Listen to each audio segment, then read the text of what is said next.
잊으려 애썼던 그 얼굴이 왜 하필 여기에? 그 생각이 머릿속을 가득 채웠습니다. 입을 열려 했지만 목소리가 나오지 않았어요. 숨이 가빠지고 심장 소리만 귀청을 울렸습니다. 토요일 오후 2시 서울 외곽의 작은 연회장. 부드러운 조명 아래 하얀 꽃들이 장식되어 있었고 테이블 위 은빛 수저가 반짝였지만 저는 그 무엇도 제대로 인식할 수 없었어요. 건너편 자리에 앉은 바로 저 사람에게만 시선이 고정되었습니다. 마치 시간이 멈춘 것처럼 주변 사람들의 이야기 소리도 들리지 않고 저 남자의 존재만 온 신경을 지배했어요. 가슴 한복판이 무겁게 눌려왔습니다. 숨을 들이마셔도 공기가 제대로 들어오지 않는 것 같았고 몸 전체가 돌덩이가 된 것처럼 무거웠습니다. 손바닥에서 땀이 배어 나왔고 목덜미가 축축하게 젖어갔어요. 무릎에 힘이 풀려서 조금만 더 긴장하면 그대로 주저앉을 것 같았습니다. 목구멍이 바싹 타들어갔고 입술이 갈라질 것처럼 건조했으며 침을 삼키려 해도 목이 막힌 것처럼 넘어가지 않았어요. 저 남자 쪽에서 희미하게 풍겨오는 어렴풋이 기억나는 듯한 그 냄새, 고급스러운 향수와 섞인 그 특유의 느낌, 바로 옆 제 아들 준수의 불안한 숨소리가 제 귀에 닿았습니다. 팔이 떨려왔습니다. 제가 통제할 수 없을 만큼 몸이 반응했고 그 떨림이 어깨로, 목으로 번져갔어요. 앞에 놓인 물잔에 제 손의 그림자가 흔들리는 게 비쳤습니다. 옆 테이블에서 들려오는 웃음소리가 있었지만 그건 마치 다른 세계의 일처럼 아득하게만 느껴졌어요. 이건 꿈이야. 현실일 리 없어. 깨어나야 해. 저는 눈을 질끈 감았다가 다시 떴습니다. 하지만 몇 번을 반복해도 저 남자는 여전히 건너편에 앉아 있었어요. 깔끔한 정장을 차려입은 저 사람.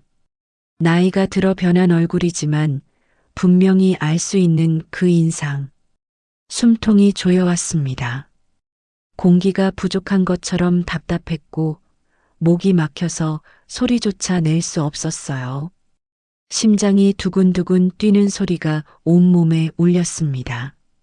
피가 역류하는 것 같은 기분이 들었고 정신이 아득해지면서 생각이 제대로 되지 않았어요. 뭔가 심상치 않았습니다. 저 얼굴이 왜 이토록 익숙하게 느껴지는 걸까요? 불안감이 몰려왔습니다.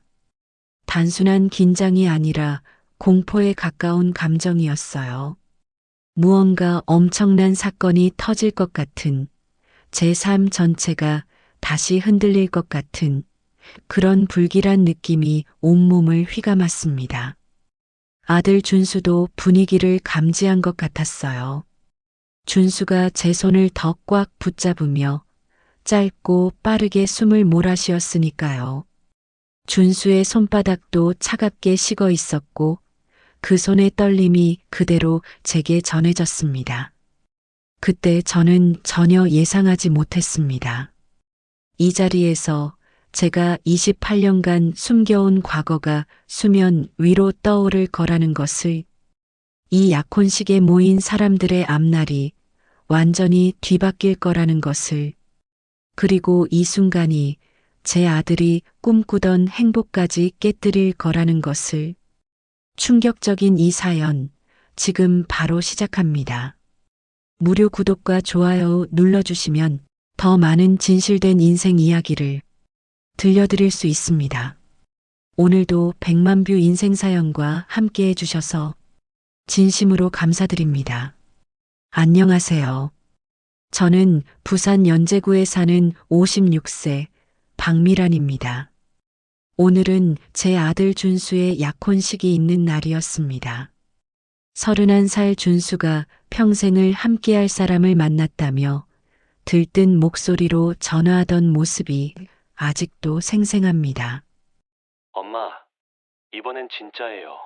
정말 좋은 사람 만났어요. 나 이 사람이랑 결혼할 것 같아요.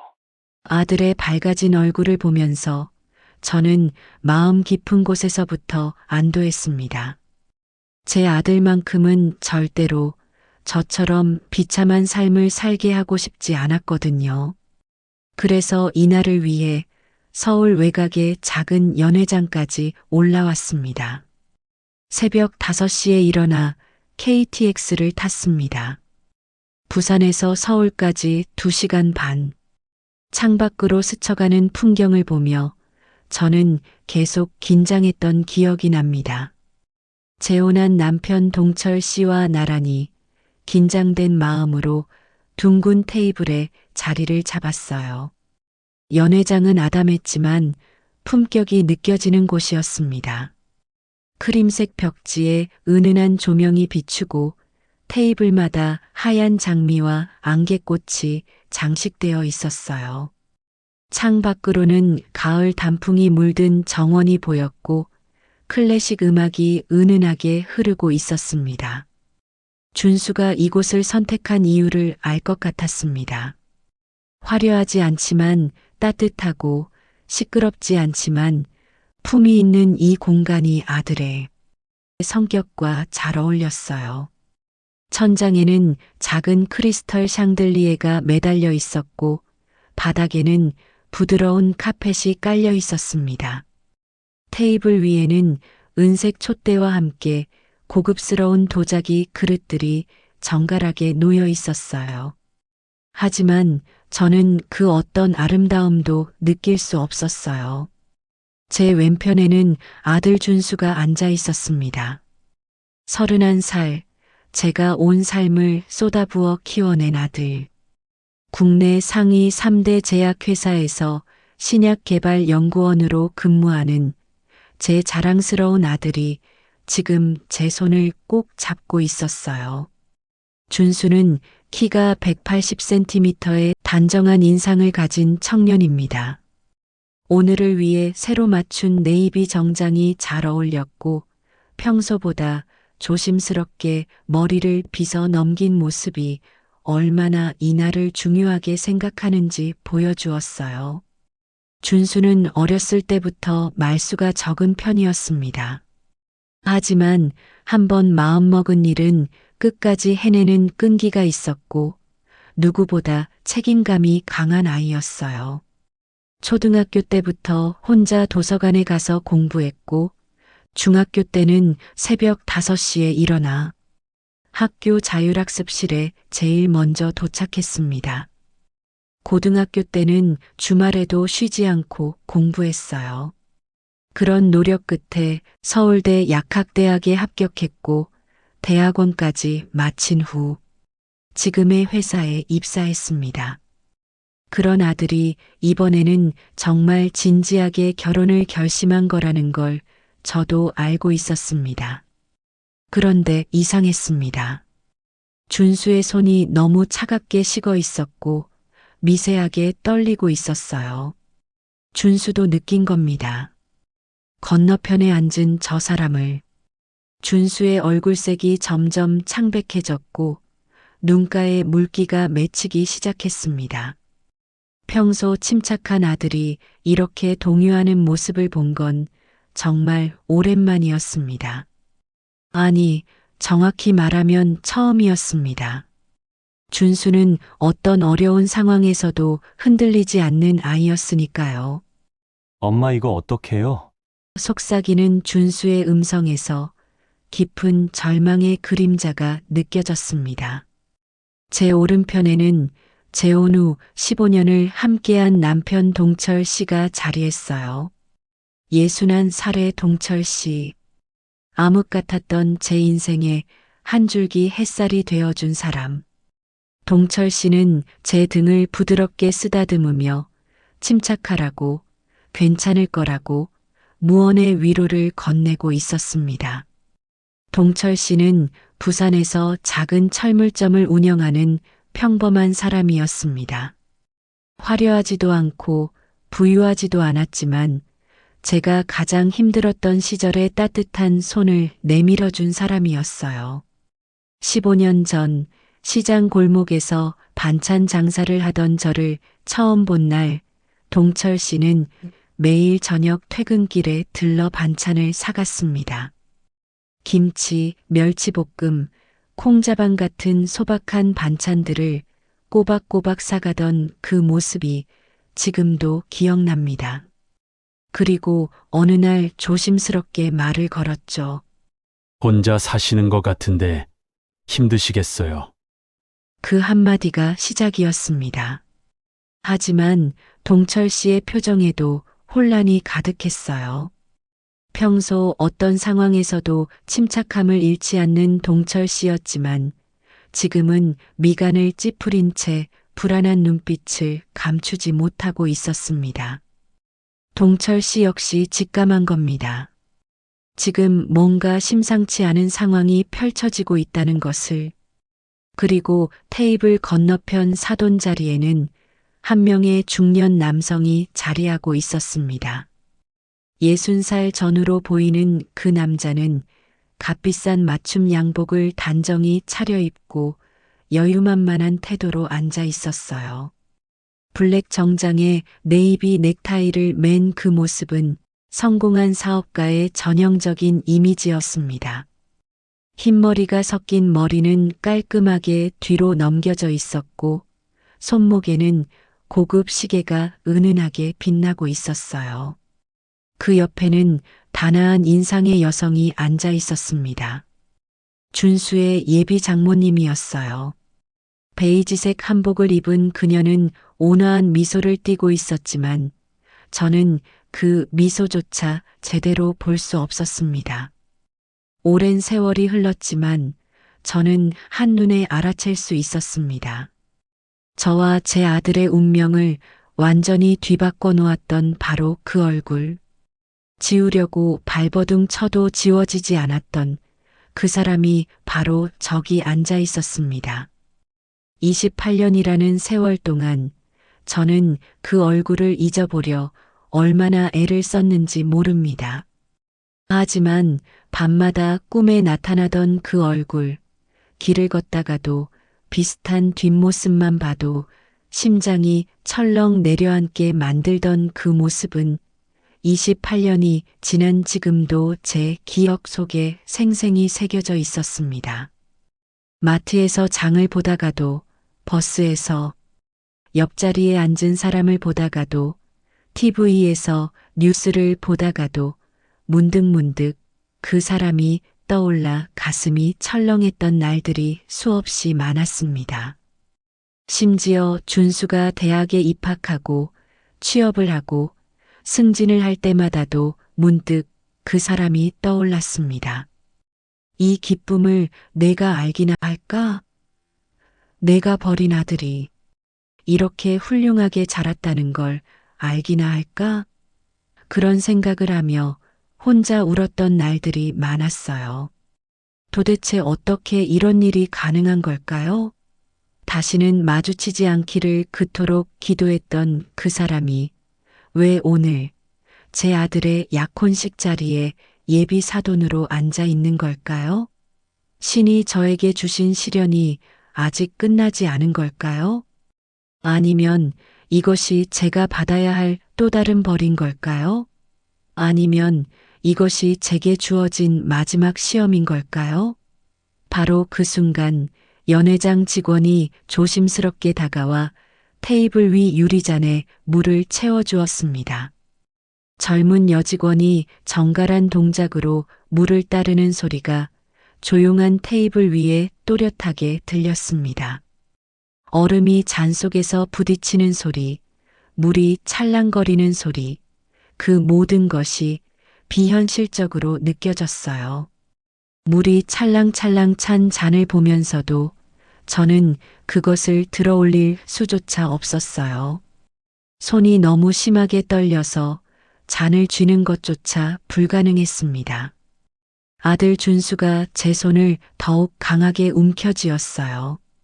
준수의 손바닥에서 전해지는 땀 기운이 느껴졌고 그 떨림이 고스란히 제게 전달되었습니다. 맞은편에서는 그 남자가 저를 응시하고 있었습니다. 시선이 교차되었습니다. 그 찰나 지난 28년간의 모든 장면이 눈앞을 스쳐갔습니다. 마음 깊숙이 봉인해뒀던 그 시절이 잊어버리려 안간힘을 썼던 그 순간들이 바로 지금 이 연회장에서 생생하게 되살아나고 있었어요. 그 남자의 눈빛도 흔들리고 있었습니다. 처음에는 태연한 척했지만 저와 눈이 마주치는 순간 미세하게 얼어붙는 표정을 감추지 못했어요. 뭔가 이상하다는 듯 저를 계속 바라봤는데 낯익은 얼굴이지만 확신할 수 없다는 표정이었습니다. 28년이라는 시간이 사람을 얼마나 많이 바꿔놓는지 그 역시 제대로 알고 있는 듯 했어요. 28이었던 제가 이제 56이 되었으니 한눈에 알아보기는 어려웠을 겁니다. 하지만 그의 불안한 눈동자가 보였고 무언가 잘못되어 가고 있다는 본능적 감각이 그를 경계하게 만들고 있었습니다. 이제 직면해야 할 시간이 온 겁니다. 하지만 이 충격적인 광경을 제대로 이해하려면 먼저 과거로 되돌아가야 합니다. 28년 전 1997년 4월 그때의 일을 떠올리면 지금도 온몸에 소름이 돋습니다. 서울 강남구 대치동 34평 아파트. 그곳은 제게 집이라기보다는 감옥에 가까웠습니다. 아니, 감옥이라는 표현도 부족할 만큼 차가운 공간이었어요. 제 남편이었던 윤태식 씨는 서울대 의과대학을 졸업한 정형외과 전문의였습니다. 당시 강남의 한 대형 병원에서 과장으로 근무하던 그는 더 높은 자리, 더 큰 병원을 꿈꾸며 밤낮 없이 논문을 쓰고 학회 활동에 매달렸어요. 저는 평범한 간호조무사 출신이었습니다. 병원 정형외과 외래에서 근무하다가 그를 만나 결혼했어요. 처음 1년은 괜찮았습니다. 신혼의 달콤함이 있었고 그는 저를 아껴주는 것처럼 보였어요. 작은 꽃다발을 사다 주기도 했고 주말이면 영화를 보러 가기도 했습니다. 그때는 정말 행복했어요. 결혼식 날 입었던 하얀 드레스, 신혼여행에서 찍은 사진들, 그 모든 것이 아직도 선명합니다. 하지만 결혼 2년 차에 접어들면서 그의 태도가 조금씩 변하기 시작했습니다. 병원 교수들의 모임에 저를 데려가지 않았고 학회 만찬에도 혼자 참석했어요. 처음에는 그냥 바쁘기 때문이라고 생각했습니다. 하지만 나중에 알게 되었죠. 그는 제 학력이, 제 집안 배경이 그의 출세에 도움이 되지 않는다고 생각했던 겁니다. 동료 의사들의 부인은 대부분 의사이거나 최소한 약사나 간호사 정도는 되었어요. 그 중에서도 명문대 출신들이 많았습니다. 하지만 저는 전문대를 나온 간호조무사였고 부모님도 일찍 돌아가셔서 집안 배경이라고 할 만한 것도 없었어요. 그가 점점 저를 부끄러워한다는 걸 피부로 느낄 수 있었습니다. 결혼 3년 차, 저는 준수를 임신했습니다. 그때만 해도 아기가 태어나면 모든 게 나아질 거라고 믿었어요. 하지만 준수가 태어난 후 상황은 더 나빠졌습니다. 윤태식 씨는 육아에 전혀 관심이 없었어요. 밤에 아기가 울어도 일어나지 않았고 주말에도 학회나 골프 모임에만 나갔습니다. 저에게 육아를 부탁하면 짜증스러운 표정으로 한숨을 쉬었고 심지어 준수가 100일이 되던 날도 학회에 참석한다며 집을 나갔습니다. 혼자 준수를 안고 100일상을 차렸던 그날 저는 처음으로 이혼을 생각했어요. 떡과 과일을 정성껏 준비했지만 함께 축하해 줄 사람은 아무도 없었습니다. 그리고 결혼 3년 6개월째 되던 어느 봄날 밤 그가 먼저 이혼을 꺼냈습니다. 늦은 밤 10시쯤이었어요. 준수를 겨우 재우고 거실에 나왔을 때 그는 소파에 앉아 서류를 보고 있었습니다. 갑자기 그가 말했습니다. 제가 그에게 도움이 되는 게 없다고, 발목을 잡고 있다고, 이혼하자고. 저는 그 자리에 주저앉았습니다. 믿을 수가 없었어요. 그리고 더 충격적인 말이 이어졌습니다. 이미 만나고 있는 사람이 있다는 것, 재혼할 생각이라는 것. 상대는 서울대병원 흉부외과 교수의 딸이었습니다. 집안도 좋고 학벌도 좋아서 그의 커리어에 도움이 될 사람이라고 했어요. 그 순간 제 세상이 무너졌습니다. 일주일 후 윤태식 씨는 이혼 서류를 식탁 위에 내밀었습니다. 위자료는 300만 원. 아이는 제가 키우라고 했어요. 양육비는 한 푼도 줄 수 없다고 했습니다. 저는 떨리는 손으로 서류를 집어들었습니다. 협의 이혼 신청서. 모든 칸이 이미 채워져 있었어요. 그렇게 저와 2살 배기 준수는 그의 인생에서 지워졌습니다. 이혼 서류 1장, 위자료 300만 원, 그리고 냉장고에 붙은 메모지 1장. 앞으로 연락하지 말라는 내용이었습니다. 일주일 후 저는 2살 준수를 안고 그 아파트를 나왔습니다. 짐이라고는 큰 가방 2개뿐이었어요. 준수의 옷가지와 기저귀, 분유통, 그리고 제 옷 몇 벌이 전부였습니다. 현관문을 나서는 순간 뒤돌아보지 않았습니다. 다시는 이곳에 돌아오지 않을 거라고 다짐했어요. 엘리베이터를 타고 1층으로 내려가는 동안 거울에 비친 제 모습이 보였습니다. 눈이 퉁퉁 부어 있었고 얼굴은 창백했어요. 택시를 타고 서울역으로 향했습니다. 차창 밖으로 스쳐가는 강남의 화려한 빌딩들, 고급 승용차들, 명품 가방을 든 사람들이 보였지만 그 모든 것이 이제 저와는 상관없는 세상이었습니다. 준수가 제 품에서 잠들어 있었습니다. 서울역에서 부산행 기차표를 끊었습니다. 갈 곳이라곤 제가 태어나고 자란 부산밖에 없었어요.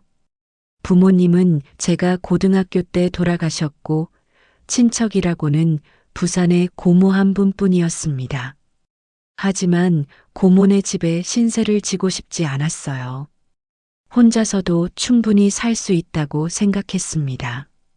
기차 안에서 창밖을 바라보며 저는 다짐했습니다. 반드시 이 아이를 훌륭하게 키워내겠다고. 부산역에 내려 택시를 타고 연제구로 향했습니다. 아는 부동산을 찾아가 방을 구했어요. 부산 연제구 작은 원룸. 300만 원 중 100만 원을 보증금으로 내고 남은 200만 원으로 생활을 시작했습니다. 겨우 6평 남짓한 방. 낡은 벽지에 금이 가 있었고 화장실 문은 삐걱거렸으며 창문 틈새로 찬바람이 들어왔어요. 하지만 그곳이 우리의 새로운 보금자리였습니다. 짐을 풀고 준수를 재운 후 혼자 앉아 있으니 세상에 우리 모자 단둘뿐인 것 같았습니다. 그날 밤 저는 울었습니다. 소리내지 않고 조용히 준수가 깨지 않도록 이불을 뒤집어 쓰고 울었어요. 하지만 다음 날 아침 저는 눈물을 닦고 일어났습니다. 울고 있을 시간이 없었어요. 이틀 후 저는 일자리를 찾아 나섰습니다. 하지만 2살짜리 아이를 데리고 다니는 여자를 선뜻 고용하는 곳은 없었어요. 편의점, 식당, 카페, 마트를 돌아다녔지만 모두 고개를 저었습니다. 아이를 맡길 곳이 있냐고 물었고, 아이가 아프면 어떡할 거냐고 물었으며, 풀타임으로 일할 수 있냐고 물었습니다. 열흘 동안 20군데가 넘는 곳을 찾아다녔지만 받아주는 곳이 없었어요. 그러던 중 연제시장 입구에서 반찬 가게를 운영하는 아주머니가 저를 불렀습니다. 젊은 사람이 왜 그렇게 힘들어 보이냐고, 일자리를 찾는 거냐고 물으셨어요.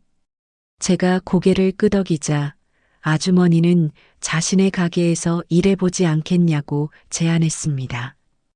월급은 많이 못 주지만 아기를 데리고 와도 된다고, 가게 한 구석에 자리를 만들어주겠다고 하셨어요. 그렇게 저는 시장 반찬 가게에서 일하기 시작했습니다. 새벽 5시에 일어나 준수를 업고 가게로 갔습니다. 김치를 썰고 멸치를 볶고 콩나물을 삶았어요. 손이 시리도록 차가운 물에 채소를 씻고 뜨거운 기름에 튀김을 하느라 손에 화상을 입기도 했습니다. 준수는 가게 한 구석에 깔아놓은 담요 위에서 놀았어요.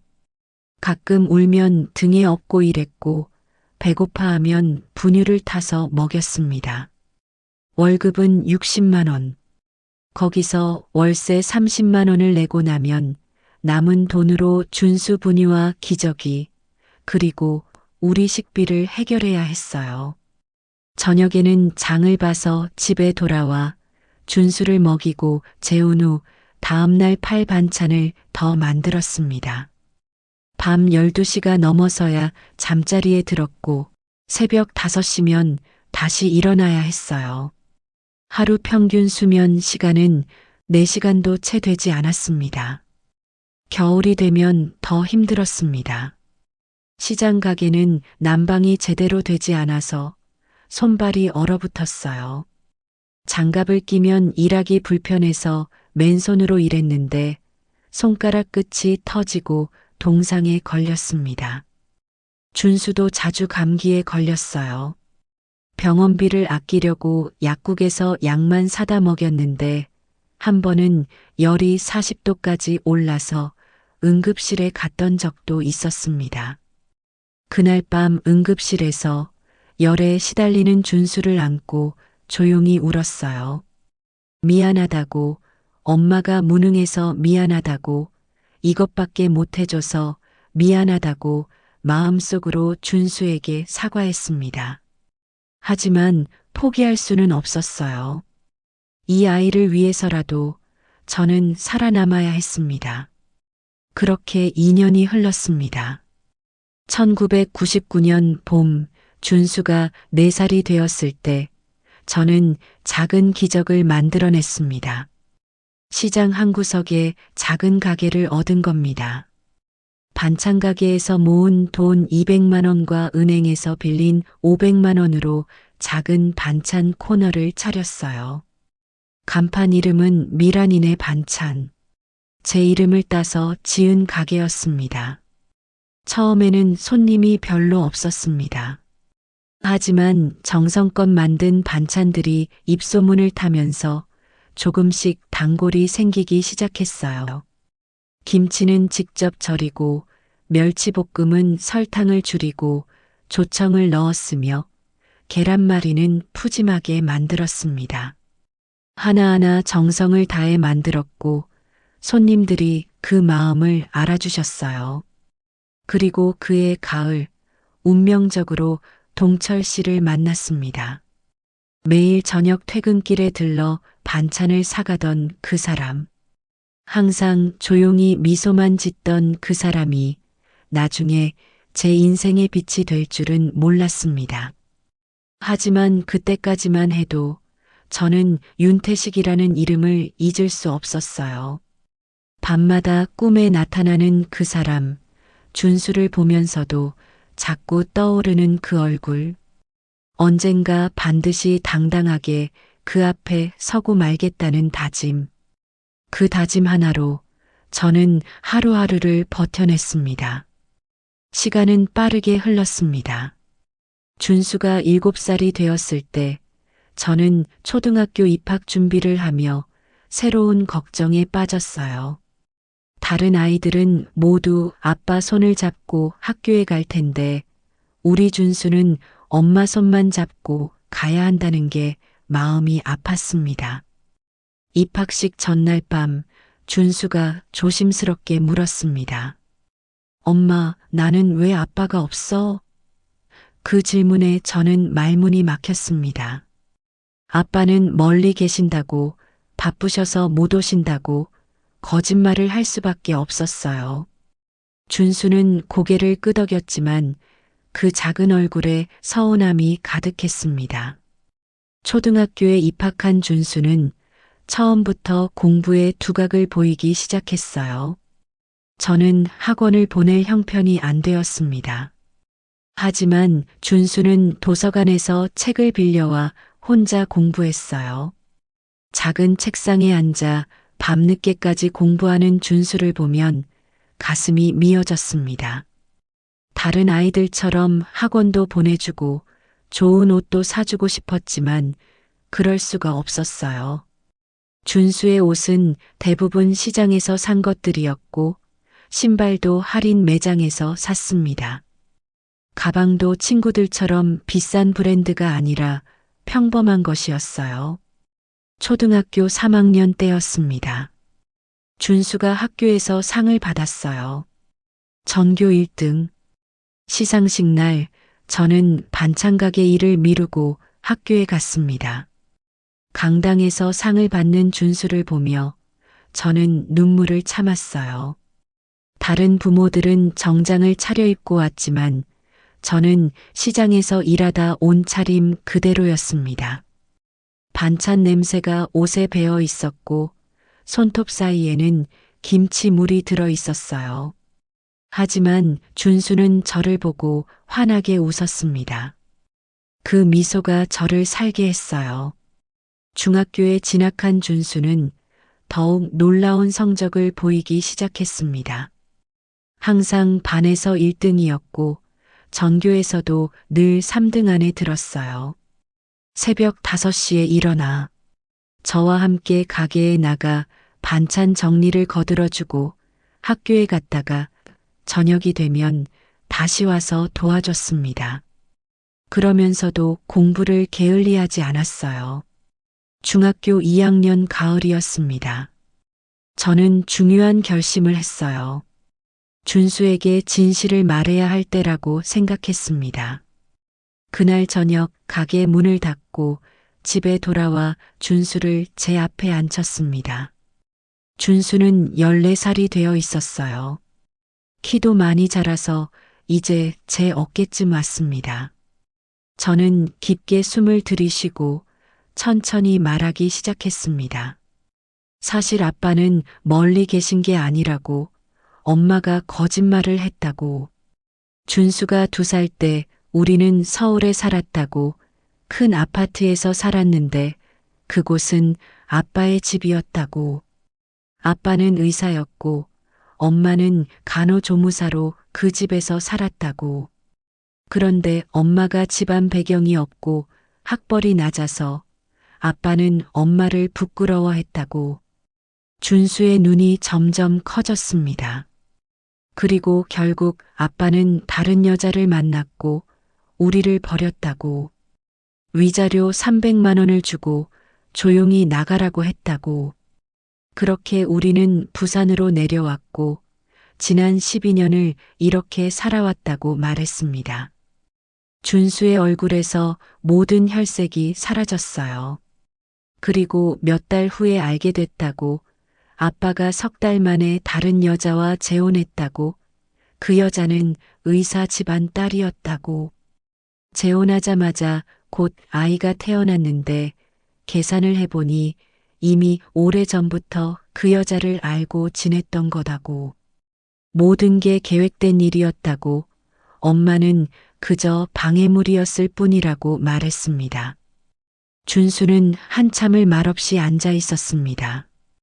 그러더니 갑자기 와락 제품에 안기며 울기 시작했어요. 아니, 울음이 아니라 오열이었습니다. 온몸을 떨며 소리내어 울었어요. 저도 준수를 꼭 안고 함께 울었습니다. 한참을 그렇게 둘이서 울었어요.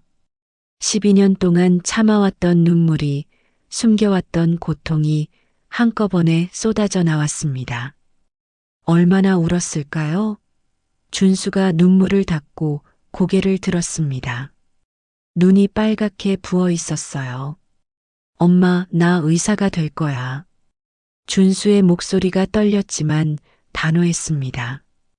의사가 되어서 엄마처럼 힘든 사람들을 도와주겠다고, 그리고 언젠가 그 사람 앞에 당당히 서겠다고 준수가 말했어요. 그 순간 제 가슴이 뜨거워졌습니다. 엄마가 꼭 공부시켜 줄게. 훌륭한 의사가 될 수 있게 모든 뒷바라지를 다 해줄게. 그날부터 준수는 더 열심히 공부했습니다. 고등학교 입시를 앞두고 준수가 부산과학고등학교에 지원하겠다고 했어요. 부산에서도 명문으로 소문난 고등학교였습니다. 걱정했지만 준수는 해냈어요. 기어코 부산과학고에 합격했습니다. 합격 통지서를 받던 날, 저는 가게 한 구석에서 혼자 울었어요. 고등학교 3년 내내 준수는 최상위권을 유지했습니다. 하지만 남학생들의 시기도 심했어요. 어느 날 준수가 풀이 죽어 집에 왔습니다. 친구들이 놀렸다고, 엄마가 시장에서 반찬 판다고, 가난한 게 뭐가 자랑이냐고 비웃었다고 했습니다. 제 가슴이 찢어지는 것 같았어요. 하지만 다음 날 아침 준수는 눈물을 닦고 다시 학교에 갔습니다. 더 열심히 공부해서 꼭 성공하겠다고, 저들을 납작하게 만들겠다고 다짐했어요. 2009년 봄, 준수가 고등학교 1학년이던 해였습니다. 저는 반찬 가게를 정리했어요. 나이가 들어 새벽 일이 너무 힘들어졌거든요. 허리도 아프기 시작했고 손가락 관절도 시큰거렸습니다. 그리고 작은 식당에서 일하게 되었는데 그 식당 사장님이 지금 남편인 동철 씨였습니다. 60살의 동철 씨는 5년 전 아내를 병으로 잃고 혼자 식당을 운영하고 있었어요. 동철 씨에게는 25살 된 대학생 아들 민성이가 있었습니다.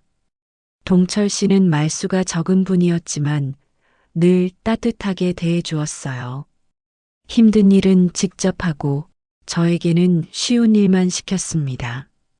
어느 날 저녁 퇴근할 때 동철 씨가 조심스럽게 말했습니다. 잠깐 시간을 낼 수 있겠냐고. 저는 고개를 끄덕였습니다. 동철 씨는 저를 광안리 해변으로 데려갔어요. 가을 저녁 광안리는 고요했고 파도 소리가 잔잔하게 들렸습니다. 달빛이 바다를 비추고 있었어요. 동철 씨가 떨리는 목소리로 말했습니다. 자신도 아내를 잃고 5년을 혼자 살았다고, 제가 준수를 키우느라 얼마나 힘들었을지 안다고. 그동안 저를 보면서 좋은 분이라는 생각을 많이 했다고. 우리 서로 의지하며 함께 살면 어떻겠냐고. 자신도 아들이 있고 저도 아들이 있으니 함께 가족이 되면 서로 힘이 될 것 같다고 말했습니다. 그 말에 제 눈에서 눈물이 흘렀습니다. 12년 만에 처음 듣는 따뜻한 말이었어요. 저는 이혼한 몸이고 아들까지 있다고, 제가 감당할 수 없다고 말했습니다. 하지만 동철 씨는 괜찮다고, 본인도 아들 있으니 함께 가족 되면 된다고, 진심이라고 말했어요. 그때였습니다. 동철 씨가 노래를 부르기 시작했어요. 나 하나의 사랑을 위해 당신은 태어난 사람. 어둠 속 광안리 백사장에서 들려오는 동철 씨의 떨리는 목소리는 서툴렀지만 진심이 담겨 있었습니다. 그 노래가 제 가슴을 파고들었어요. 12년 동안 혼자 버텨온 세월이 주마등처럼 스쳐갔습니다. 새벽 시장에서 얼어붙던 손, 준수에게 반찬 더 주고 저는 국물만 먹던 저녁들, 혼자 참아내던 외로움과 눈물. 그 모든 게 떠올랐어요. 그리고 깨달았습니다. 아직 제 인생에도 행복이 남아있다는 것을. 2010년 봄 저는 동철 씨와 재혼했습니다. 동철 씨의 아들 민성이는 26이었어요. 처음엔 걱정했습니다. 민성이가 저를 받아들일까? 하지만 민성이는 착한 청년이었어요. 저를 어머니라고 부르며 공손하게 대했고 고등학생인 준수를 친동생처럼 다정하게 잘 챙겨줬습니다. 공부도 가르쳐주고 학교 일도 도와줬어요. 준수도 민성 형을 따랐습니다. 우리는 진짜 가족이 되었어요. 동철 씨와 함께 작은 식당을 국밥집으로 바꿨습니다. 동철이네 국밥. 부산 연제구에 작은 가게를 냈어요. 13년 만에 저는 처음으로 안정된 삶을 찾았습니다. 준수는 동철 씨 덕분에 경제적 걱정 없이 공부에 집중할 수 있었어요. 그리고 드디어 2012년 준수가 서울대학교 약학대학에 수석으로 합격했습니다. 원래 의대를 가려고 했지만 준수는 약학을 선택했어요. 신약 개발로 더 많은 사람을 도울 수 있다고, 그게 자신의 길이라고 말했습니다. 합격 통지서를 받은 날 저는 준수를 꼭 안고 한참을 울었어요. 새벽 시장 반찬 가게에서 얼어붙은 손으로 엄마를 도우며 공부하던 그 아이가 친구들에게 가난하다고 놀림받으며 눈물 흘리던 그 아이가 대한민국 최고 대학에 당당히 들어간 겁니다. 행복했습니다. 13년 만에 처음으로 느껴보는 진짜 행복이었어요. 모든 고통이 보상받는 것 같았고, 이제 정말 모든 게 잘 될 거라고 믿었습니다. 준수는 훌륭한 약사가 될 것이고, 우리 가족은 계속 이렇게 평화롭게 살 거라고, 더 이상 눈물 흘릴 일은 없을 거라고 생각했어요. 하지만 그때까지만 해도 저는 몰랐습니다. 진짜 시련은 이제부터였다는 것을. 준수의 성공이 우리를 다시 그 사람 앞으로 데려갈 거라는 것을. 그리고 준수가 만나게 될 사랑이 우리 모자에게 가장 잔인한 운명이 될 거라는 것을 말입니다. 28년 전 그 사람이 우리를 버렸을 때보다 더 큰 고통이, 더 깊은 절망이 우리를 기다리고 있었습니다. 어떤 상황에서도 새로운 시작은 가능하다고, 고통 끝에 반드시 행복이 온다고 저는 믿었습니다. 하지만 운명은 때로 우리가 상상할 수 없을 만큼 잔인한 선물을 준비하고 있었습니다. 시간은 계속 흘러갔습니다. 2016년 준수가 서울대 약대를 졸업했습니다. 그리고 같은 대학원에 진학했어요. 석사과정 2년 동안 준수는 신약 개발 연구에 몰두했습니다. 밤늦게까지 연구실에 남아 실험하고 주말에도 논문을 읽었어요. 2018년 봄 준수는 석사 학위를 받았습니다. 그리고 국내 3대 제약회사 중 하나인 바이오젠 제약에 입사했어요. 신약 연구팀 연구원으로 시작했습니다. 입사 첫날 준수가 전화를 걸어왔어요. 목소리에 설렘이 가득했습니다. 회사가 좋다고, 팀원들도 좋다고, 앞으로 열심히 하겠다고 말했어요. 저는 국밥집 주방에서 그 전화를 받으며 울었습니다.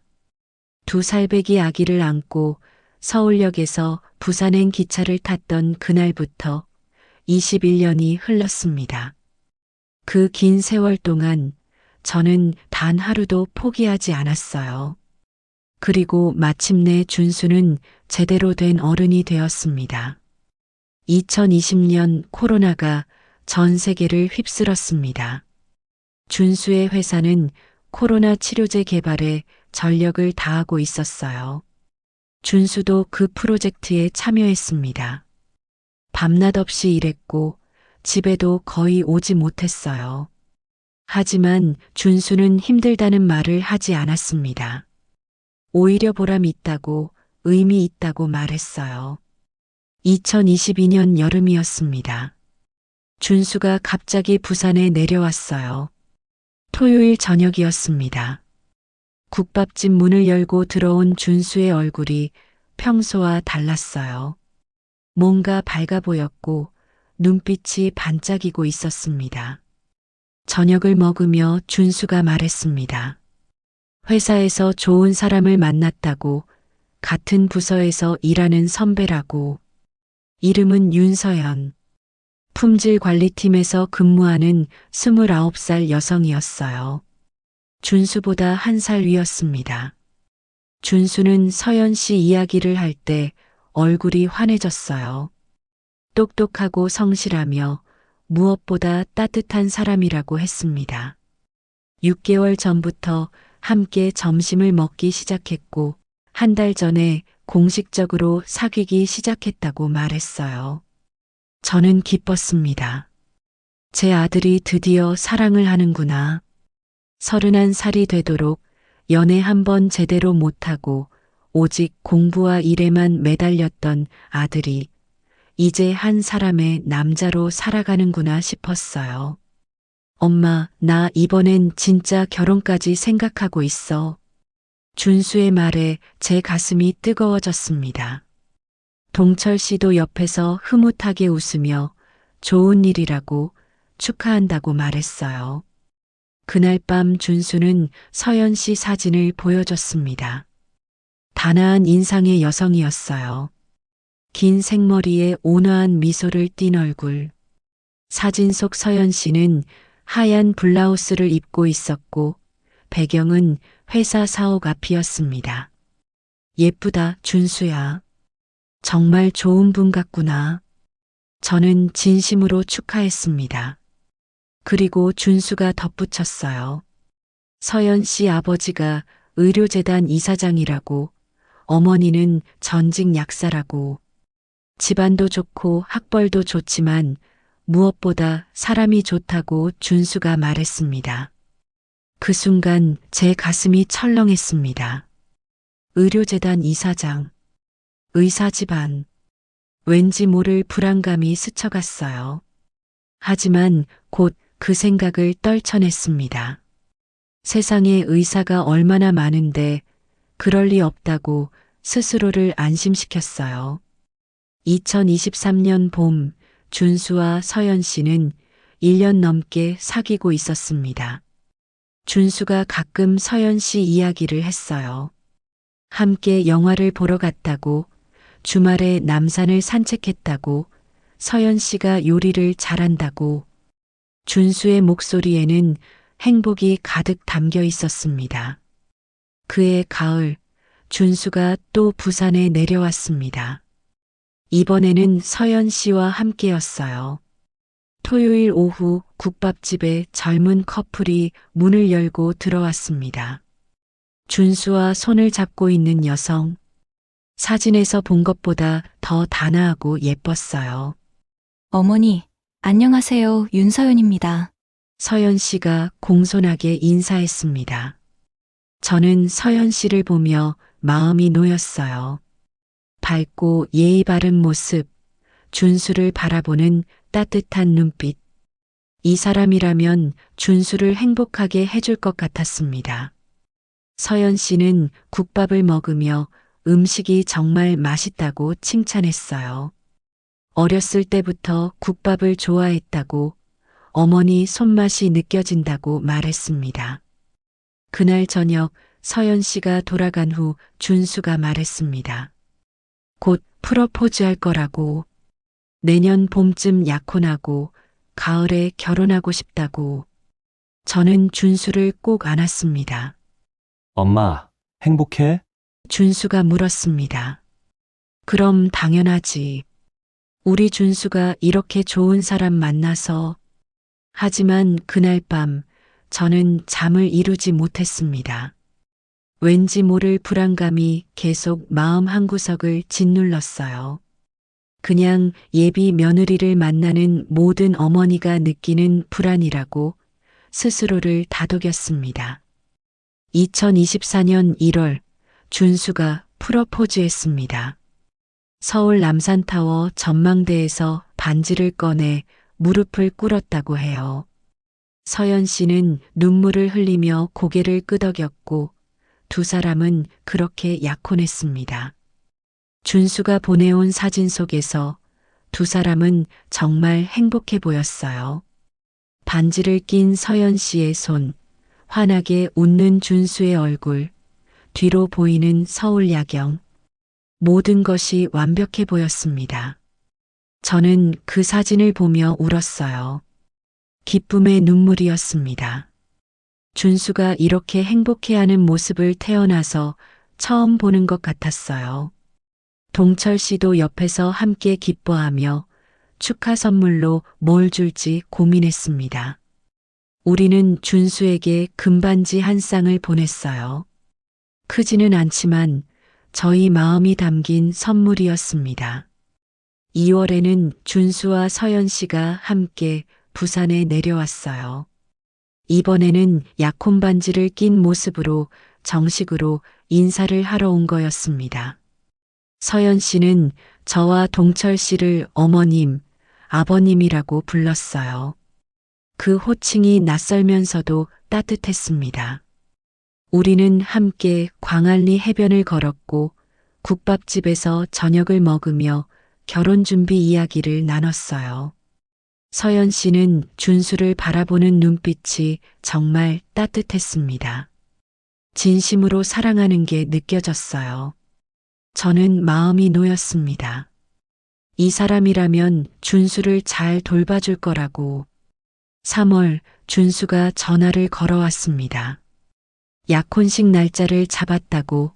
10월 셋째 주 토요일이라고. 장소는 서울 외곽의 작은 연회장. 서연 씨 부모님이 예약하셨다고 했어요. 엄마, 그날 꼭 오셔야 해요. 아버지도 함께요. 준수의 목소리에는 기대감이 가득했습니다. 저는 달력에 날짜를 표시했어요. 10월 19일 토요일. 그날이 다가올수록 제 불안감은 점점 커졌습니다. 왜 이렇게 불안한지 이유를 알 수 없었어요. 밤마다 악몽을 꿨습니다. 꿈속에서 저는 계속 달렸지만 목적지에 도착할 수 없었어요. 누군가가 저를 부르는데 그 목소리가 누구인지 알 수 없었습니다. 어두운 복도를 헤매고 문을 열면 또 다른 문이 나타나고 끝없이 반복되는 악몽이었어요. 10월이 되었습니다. 약혼식을 2주 앞둔 어느 날 준수가 또 전화를 걸어왔어요. 서연 씨 아버지 성함을 말해줬습니다. 윤태식 이사장님이세요. 대명의료재단 이사장이시고요. 그 순간 제 세상이 멈췄습니다. 윤태식? 그 이름. 28년 동안 잊으려 애썼지만 단 하루도 잊을 수 없었던 그 이름. 휴대폰을 든 제 손이 와들와들 떨렸습니다. 엄마, 왜 그러세요? 괜찮으세요? 준수의 목소리가 멀리서 들려왔어요. 저는 아무 대답도 할 수 없었습니다. 목구멍이 막혀서 소리가 나오지 않았어요. 엄마. 준수가 다급하게 불렀지만 저는 그대로 주저앉고 말았습니다. 휴대폰이 바닥에 떨어졌고 동철 씨가 달려왔어요. 여보, 왜 그래요? 무슨 일이에요? 하지만 저는 대답할 수 없었습니다. 윤태식? 28년 전 저와 2살 준수를 버린 바로 그 사람. 그 사람이 지금 제 아들이 사랑하는 여자의 아버지였습니다. 어떻게 이런 일이 가능할까요? 세상에 이렇게 잔인한 운명이 존재할 수 있을까요? 제 아들이 28년 전 우리를 버린 그 남자의 딸과 사랑에 빠진 겁니다. 그리고 2주 후 저는 그 사람을 다시 만나게 될 것입니다.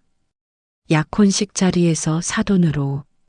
그날 밤 저는 한숨도 자지 못했습니다. 동철 씨에게 모든 걸 말했어요. 28년 전 일을, 윤태식이라는 이름을, 그리고 지금 벌어지고 있는 이 끔찍한 상황을. 동철 씨는 제 손을 꼭 잡으며 함께 이겨내자고 말했습니다. 하지만 어떻게 이겨낼 수 있을까요? 제 아들이 사랑하는 사람이 바로 그 사람의 딸인데, 준수에게 말해야 할까요?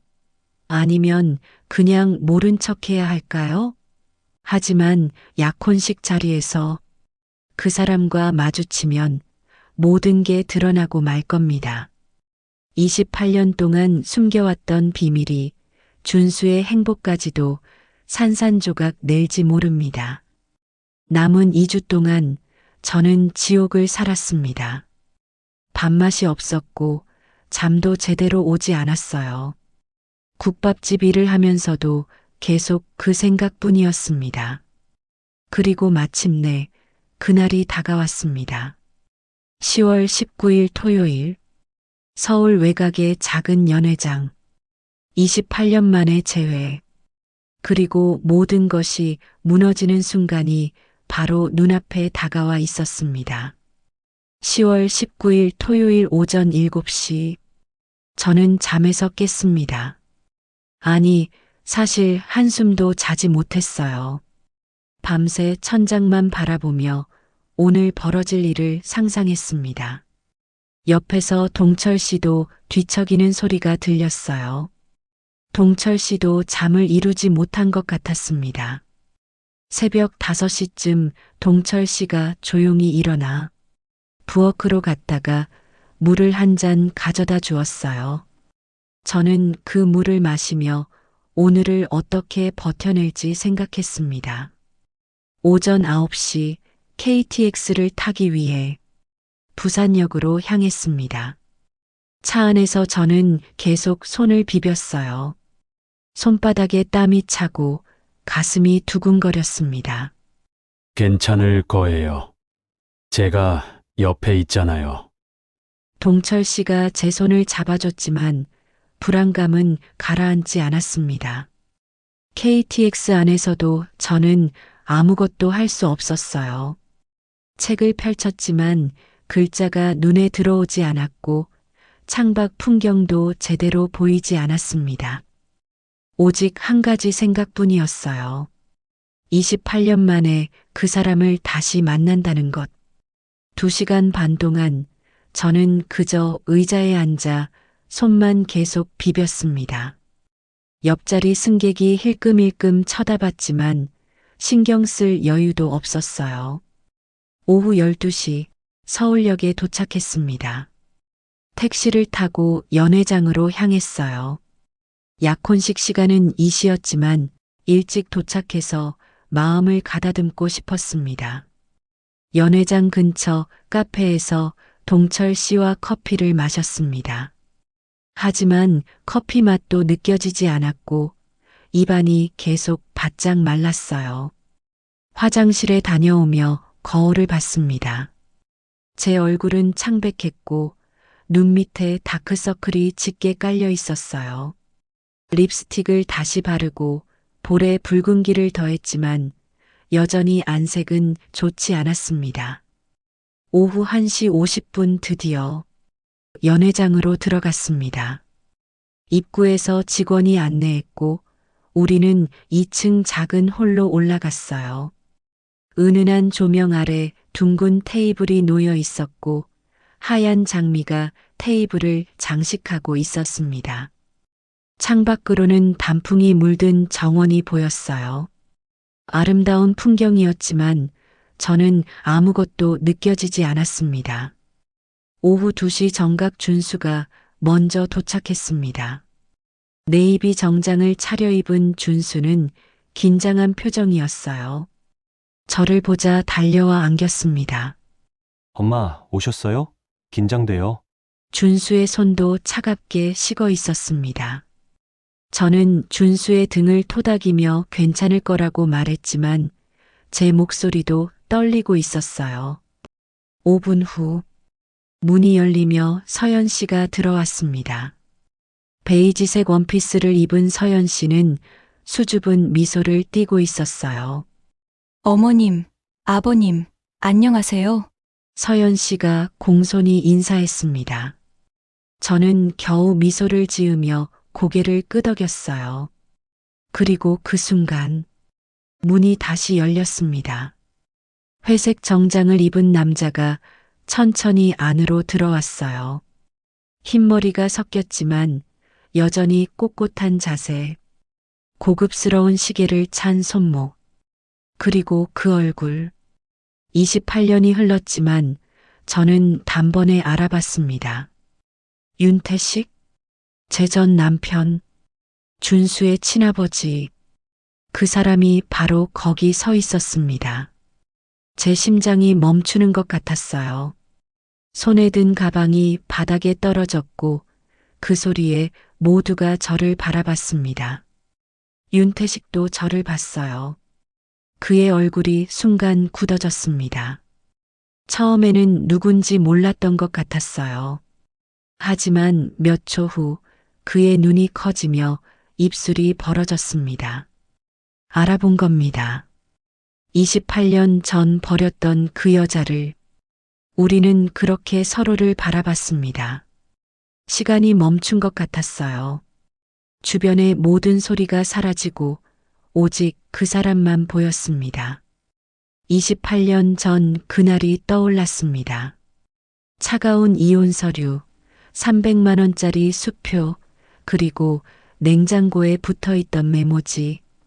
모든 것이 생생하게 되살아났어요. 준수가 제 팔을 잡으며 괜찮냐고 물었습니다. 저는 겨우 고개를 끄덕이며 자리에 앉았어요. 윤태식도 천천히 자리에 앉았습니다. 그의 옆에는 단아한 인상의 여성이 앉았어요. 재혼한 부인이겠죠. 베이지색 한복을 입은 그녀는 온화한 미소를 띠고 있었습니다. 안녕하세요, 윤태식입니다. 그가 먼저 인사를 건넸습니다. 목소리가 약간 떨리고 있었어요. 박미란입니다. 저도 겨우 입을 열었습니다. 그 순간 윤태식의 얼굴이 더욱 창백해졌어요. 박미란. 그 이름을 듣는 순간 그는 확신한 겁니다. 앞에 앉은 사람이 28년 전 자신이 버린 그 여자라는 것을. 테이블 위에 물이 놓였습니다. 직원이 조심스럽게 잔에 물을 따랐지만 저는 그것을 마실 수가 없었어요. 손이 너무 떨려서 잔을 들 수조차 없었습니다. 서연 씨 어머니가 밝게 말했습니다. 이렇게 만나게 되어 정말 반갑습니다. 저희 서연이가 준수 씨 이야기를 정말 많이 했어요. 저는 겨우 미소를 지으며 고개를 끄덕였습니다. 하지만 제 시선은 계속 윤태식에게 향해 있었어요. 윤태식도 저를 피하지 못하고 계속 쳐다봤습니다. 그의 눈빛에는 당혹감과 두려움이 섞여 있었어요. 준수가 제 손을 꼭 잡았습니다. 엄마, 괜찮으세요? 준수도 뭔가 이상하다는 걸 느낀 것 같았어요. 저는 고개를 끄덕이며 괜찮다고 말했지만 제 얼굴은 이미 새하얗게 질려 있었습니다. 식사가 시작되었습니다. 정갈한 한정식이 차례로 나왔지만 저는 젓가락을 들 수가 없었어요. 전복구이, 갈비찜, 생선회가 앞에 놓였지만 한 점도 입에 넣을 수 없었습니다. 윤태식도 음식을 거의 건드리지 않았습니다. 서연 씨 어머니만 밝게 이야기를 이어갔고 서연 씨와 준수도 어색하게 대답했어요. 동철 씨가 제 등을 가만히 토닥였습니다. 그 손길에서 힘을 얻어 저는 겨우 정신을 차렸어요. 30분쯤 지났을 때 서연 씨 어머니가 화장실에 가셨습니다. 서연 씨도 따라 나갔어요. 그리고 홀에는 저와 동철 씨, 준수와 윤태식만 남았습니다. 침묵이 흘렀습니다. 무거운 숨막히는 침묵. 그때 윤태식이 입을 열었습니다. 저 혹시 그의 목소리가 떨렸습니다. 혹시 전에 뵌 적이? 저는 그의 말을 끊었습니다. 네. 28년 전에요. 제 목소리는 생각보다 차갑게 나왔습니다. 윤태식의 얼굴이 흑빛으로 변했어요. 준수가 저와 윤태식을 번갈아 바라봤습니다. 엄마, 무슨 말씀이세요? 준수의 목소리에 불안이 묻어났습니다. 저는 준수를 바라봤어요.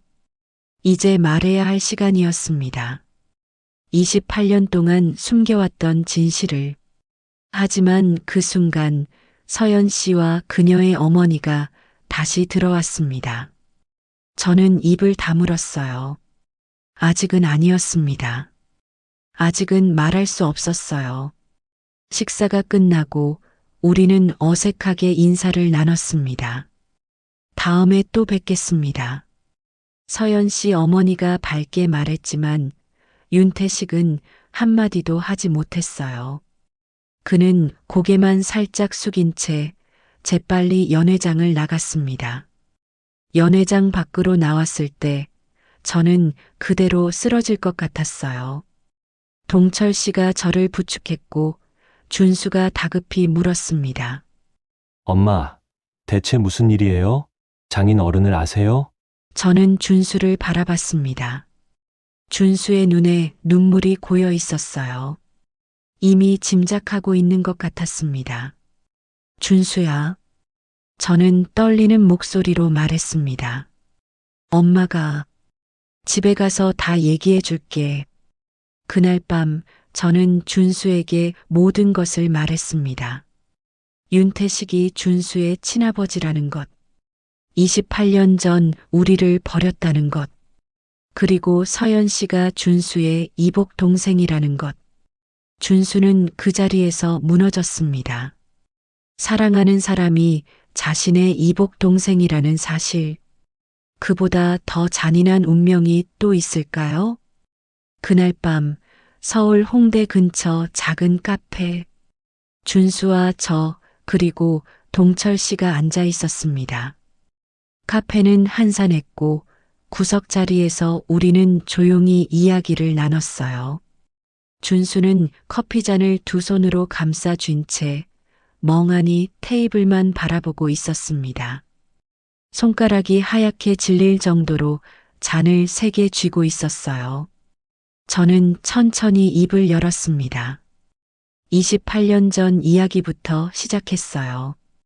제가 어떻게 윤태식을 만났는지, 병원에서 처음 그를 봤던 그 순간부터 결혼식을 올렸던 날까지, 신혼 첫 해에 달콤했던 시간들, 그리고 점점 차갑게 변해가던 그의 태도, 결혼 생활이 어땠는지, 시댁에서 받았던 무시와 냉대, 그리고 어떻게 버림받았는지, 두 살배기 준수를 안고 서울역에서 부산행 기차를 탔던 그날의 차가운 공기, 300만 원으로 시작한 부산에서의 삶, 시장 반찬 가게에서 일하며 준수를 키웠던 그 긴 세월, 새벽 5시에 일어나 도매시장에 가던 날들, 겨울에 동상 걸린 손으로 채소를 다듬던 기억, 준수가 열이 나도 병원비가 아까워 망설이던 순간들,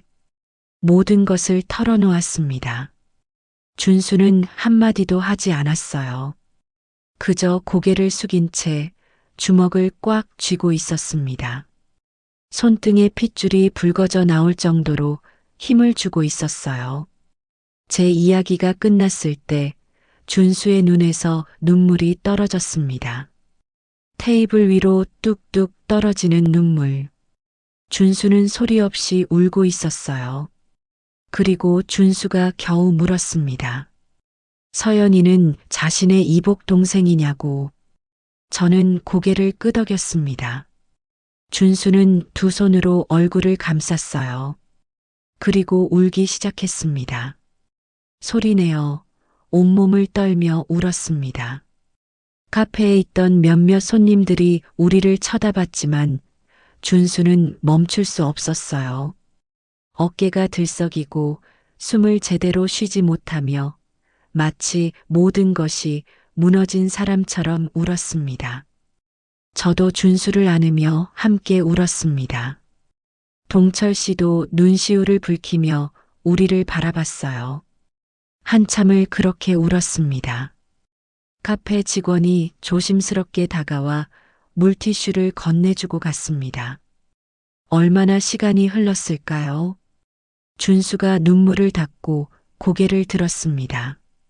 눈이 빨갛게 충혈되어 있었고 얼굴은 눈물로 범벅이 되어 있었어요. 준수가 떨리는 목소리로 말했습니다. 서연을 정말 사랑한다고 하지만 남매라는 사실을 어떻게 받아들여야 하는지 모르겠다고. 저는 준수의 손을 잡았습니다. 차갑게 식어버린 준수의 손. 그 손을 꼭 잡고 있을 수밖에 없었어요. 준수가 고개를 떨구며 중얼거렸습니다. 법적으로도 도덕적으로도 안 되는 거라고. 그 말에 저도 아무 대답을 할 수 없었습니다. 사실이었으니까요. 준수와 서연 씨는 같은 아버지를 둔 이복 남매였습니다. 아무리 사랑해도 이루어질 수 없는 사이였어요. 그날 밤 준수는 혼자 호텔로 갔습니다. 저와 동철 씨는 부산으로 돌아가려 했지만 준수가 혼자 있고 싶다고 했어요. 걱정되었지만 준수를 보낼 수밖에 없었습니다. 택시에 올라타는 준수의 뒷모습이 너무나 초라하고 외로워 보였어요. 다음 날 일요일 오전, 준수에게서 전화가 왔습니다. 서연 씨를 만나기로 했다고, 헤어지기로 했다고. 제 가슴이 찢어지는 것 같았어요. 일요일 오후 3시, 서울 한강공원 반포지구. 준수와 서연 씨가 마주 앉았습니다. 벤치에 나란히 앉은 두 사람. 한강을 바라보며 아무도 먼저 말을 꺼내지 못했어요. 바람이 불어와 서연 씨의 머리카락을 흩날렸고 준수는 그것을 바라보며 눈물을 삼켰습니다. 한참 후 준수가 입을 열었습니다. 약혼식에서 있었던 일을, 그날 밤 엄마에게 들은 이야기를, 그리고 둘이 이복남매라는 사실을 천천히 말했습니다. 서연 씨의 얼굴이 점점 창백해졌어요. 손에 들고 있던 핸드백이 바닥에 떨어졌지만 줍지도 않았습니다. 그리고 그 자리에서 얼어붙었습니다. 고개를 천천히 저으며 믿을 수 없다는 표정을 지었어요. 하지만 준수가 하나하나 설명하자 서연 씨도 결국 받아들일 수밖에 없었습니다. 모든 것이 맞아떨어졌으니까요. 서연 씨의 눈에서 눈물이 흘러내렸습니다. 준수는 서연 씨의 손을 잡았습니다. 두 사람은 한강을 바라보며 한참을 울었습니다. 지나가는 사람들이 쳐다봤지만 그들은 아랑곳하지 않았어요. 자전거를 타던 사람들이 지나갔고 강아지를 산책시키는 사람들이 스쳐갔지만 두 사람은 그저 울고 있었습니다. 해가 지기 시작했습니다. 노을이 한강을 붉게 물들이고 두 사람의 그림자가 길게 늘어났어요. 준수가 마지막으로 서연 씨를 꼭 안았습니다. 두 사람은 한참을 그렇게 안고 있었어요. 서로의 체온을 기억하려는 듯, 서로의 숨소리를 기억하려는 듯 꼭 껴안았습니다. 석양이 완전히 지고 어둠이 내렸을 때 두 사람은 서로를 놓았습니다. 그리고 두 사람은 서로 다른 방향으로 걸어갔습니다. 뒤돌아보지 않고 그렇게 끝이었습니다. 1년 넘게 사랑했던 관계가 결혼을 약속했던 두 사람이 단 하루 만에 헤어졌습니다. 그날 밤 준수에게서 전화가 왔습니다. 목소리에는 힘이 없었어요. 서연과 헤어졌다고, 너무 아프다고, 가슴이 찢어지는 것 같다고 힘겹게 말했습니다. 저는 전화기를 꽉 쥔 채 아무 말도 할 수 없었습니다. 제 아들이 이렇게 아파하는데 제가 할 수 있는 게 아무것도 없었어요. 그리고 준수가 말했습니다. 이 모든 게 윤태식 때문이라고. 준수는 그 이름을 차갑게 뱉었어요. 저는 아무 대답도 할 수 없었습니다. 준수의 말이 맞았으니까요. 모든 것은 28년 전 윤태식의 선택에서 시작되었습니다. 그 선택이 지금 준수의 사랑까지 앗아간 겁니다. 다음 주 준수는 회사에 사표를 냈습니다. 서연 씨와 같은 회사에서 더 이상 일할 수 없다고 했어요. 매일 마주치는 게 너무 고통스럽다고, 같은 건물에 있는 것만으로도 숨이 막힌다고. 한 달 후 준수는 다른 제약회사로 이직했습니다. 부산에 있는 중견 제약회사였어요. 그리고 부산으로 내려왔습니다. 당분간 서울에 있고 싶지 않다고, 모든 곳이 서연과의 추억으로 가득하다고. 저는 준수를 안았습니다. 준수는 점점 야위어 갔어요. 밥도 제대로 먹지 않았고 밤에는 잠도 못 자는 것 같았습니다. 새벽 3시쯤이면 부엌에서 물 마시는 소리가 들렸어요. 방에서 혼자 우는 소리가 문틈으로 새어나왔습니다. 제 가슴도 함께 찢어지는 것 같았어요. 한 달이 지나도, 두 달이 지나도 준수는 회복하지 못했습니다. 출근했다가 퇴근하고 밥을 먹고 방에 들어가는 기계적인 생활만 반복했어요. 웃는 모습을 본 적이 없었습니다. 그리고 저는 깨달았습니다. 이 모든 것의 원인은 바로 윤태식이라는 것을. 28년 전 그 사람이 저희를 버리지 않았다면 준수는 지금 이런 고통을 겪지 않았을 거예요. 서연 씨와 행복하게 결혼 준비를 하고 있었을 겁니다. 하지만 그 사람의 이기적인 선택 때문에 준수는 평생 사랑했던 사람을 이복 동생이라는 이유로 포기해야 했어요. 3개월이 지난 어느 날 밤 저는 결심했습니다. 윤태식을 다시 만나야겠다고. 28년 동안 쌓인 분노를, 준수가 겪은 고통을 그 사람에게 똑똑히 말해줘야겠다고. 더 이상 침묵할 수 없었습니다. 이제는 대면해야 할 시간이었어요. 그 사람도 자신이 저지른 일의 결과를 똑바로 봐야 했습니다. 28년 전 한 번의 선택이 얼마나 많은 사람을 불행하게 만들었는지 알아야 했어요. 저는 동철 씨에게 말했습니다. 윤태식을 만나러 가겠다고.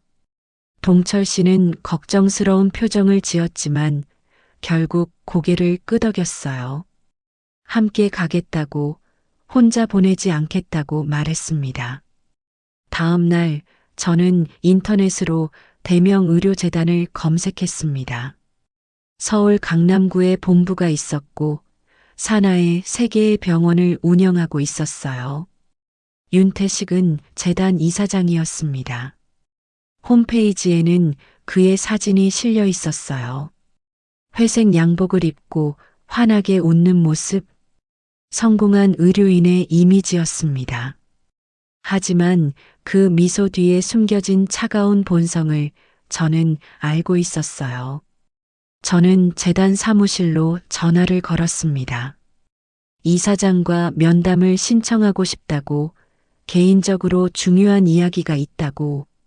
비서가 물었습니다. 어떤 용건이냐고. 저는 말했습니다. 박미란이라고 전해달라고. 그 이름이면 이사장이 알 거라고. 이틀 후 전화가 왔습니다. 윤태식이 만나주겠다고 했어요. 다음 주 화요일 오후 3시 재단 이사장실에서. 전화를 끊은 후 저는 한참을 멍하니 앉아 있었습니다. 드디어 그 사람을 다시 대면하게 되는 겁니다. 28년 만에 화요일 오후 2시 30분. 저는 서울 강남구 대명의료재단 본부 앞에 서 있었습니다. 30층짜리 유리 건물. 햇빛이 반사되어 눈이 부셨어요. 동철 씨가 제 손을 꼭 잡아줬습니다. 로비로 들어가자 대리석 바닥이 반짝였고 천장에는 거대한 샹들리에가 매달려 있었어요. 안내 데스크에서 방문 목적을 말하자 직원이 정중하게 안내했습니다. 엘리베이터를 타고 28층으로 올라갔어요. 문이 열리자 넓은 복도가 펼쳐졌습니다. 카펫이 깔린 복도를 따라 걸어가는 동안 제 심장은 미친 듯이 뛰었어요. 손바닥에서 땀이 났습니다. 복도 끝 이사장실 앞에 도착했습니다. 비서가 문을 열어주었어요. 넓은 사무실. 창밖으로는 강남의 빌딩 숲이 한눈에 보였고 값비싼 가구들이 놓여 있었습니다.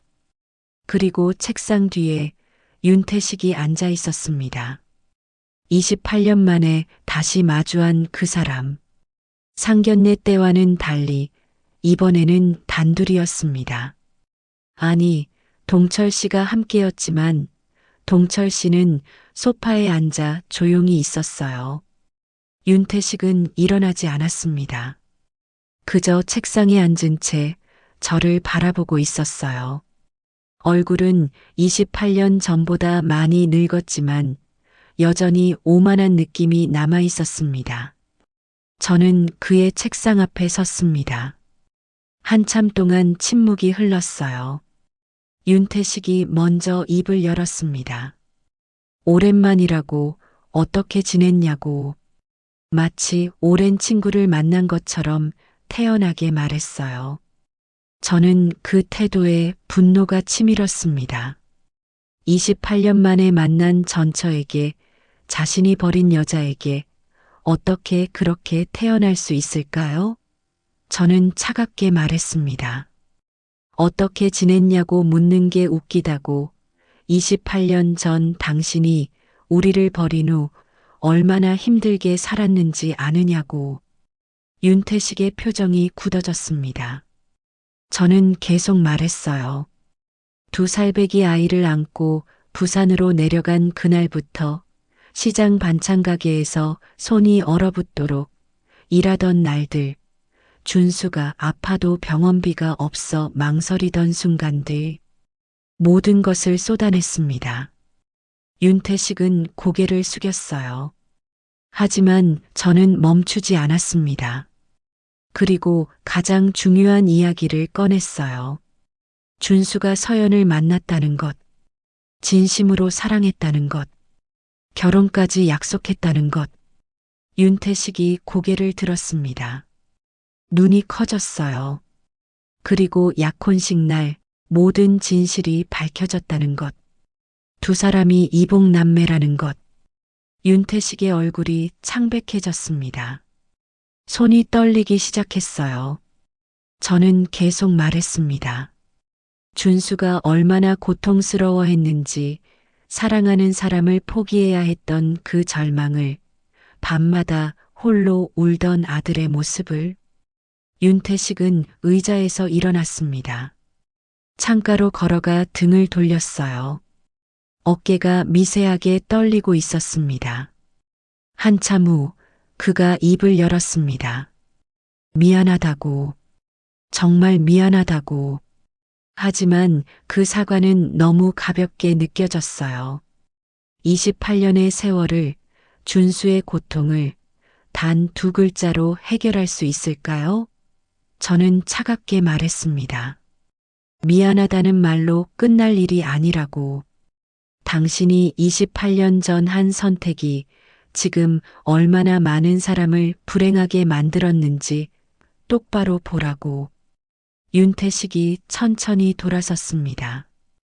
그의 눈에서 눈물이 흐르고 있었어요. 하지만 저는 동정하지 않았습니다. 그는 계속 말했습니다. 자신도 후회한다고, 매일 그날을 생각한다고, 준수를 찾고 싶었지만 용기가 없었다고. 변명처럼 들렸습니다. 저는 물었습니다. 그럼 지금 어떻게 할 거냐고. 준수에게 사과할 거냐고. 윤태식은 고개를 저었어요. 준수를 만날 자격이 없다고, 자신은 아버지가 아니라고 말했습니다. 그 말에 저는 더 화가 났어요. 책임조차 지지 않으려는 거였습니다. 저는 가방에서 서류 봉투를 꺼냈습니다. 준수가 쓴 편지였어요. 윤태식에게 전하라고 준수가 저에게 준 편지. 봉투를 책상 위에 내려놓았습니다. 윤태식은 떨리는 손으로 봉투를 집어들었어요. 편지를 꺼내 읽기 시작했습니다. 첫 줄을 읽는 순간 그의 손이 더 심하게 떨렸어요. 준수는 편지에 이렇게 썼습니다. 당신을 아버지라고 부를 수 없다고. 28년 동안 한 번도 아버지 역할을 하지 않은 사람을 어떻게 아버지라고 부르겠냐고. 당신은 저를 버렸고, 엄마를 버렸고, 우리의 삶을 송두리째 바꿔놓았다고. 저는 2살 때부터 아버지 없이 자랐고, 친구들에게 아버지가 어디 계시냐는 질문을 받을 때마다 거짓말을 해야 했다고. 초등학교 운동회 때 다른 아이들은 모두 아빠와 함께 달리기를 했지만 저는 엄마 손을 잡고 있어야 했다고. 중학교 때 아이들이 아버지 직업을 물어볼 때마다 말문이 막혔다고. 하지만 한 가지는 알아달라고. 자신은 엄마 덕분에 훌륭한 사람으로 자랐고 당신 같은 사람은 되지 않을 거라고. 절대로 자신의 가족을 돈과 명예 때문에 버리지 않을 거라고. 그리고 마지막으로 서연을 사랑했다는 것. 진심으로 온 마음을 다해 사랑했다는 것. 하지만 당신 때문에 그 사랑을 포기해야 했다고. 이것이 당신이 저에게 준 마지막 상처라고 썼습니다. 편지를 다 읽은 윤태식은 그 자리에 주저앉았습니다. 바닥에 무릎을 꿇고 편지를 가슴에 안은 채 소리내어 울기 시작했어요. 50대 후반에 성공한 의사가 대형 재단 이사장이 바닥에 무릎 꿇고 울고 있었습니다. 책상 위에 놓인 가족 사진이 보였어요. 윤태식과 재혼한 부인, 그리고 서연. 모두가 환하게 웃고 있는 사진.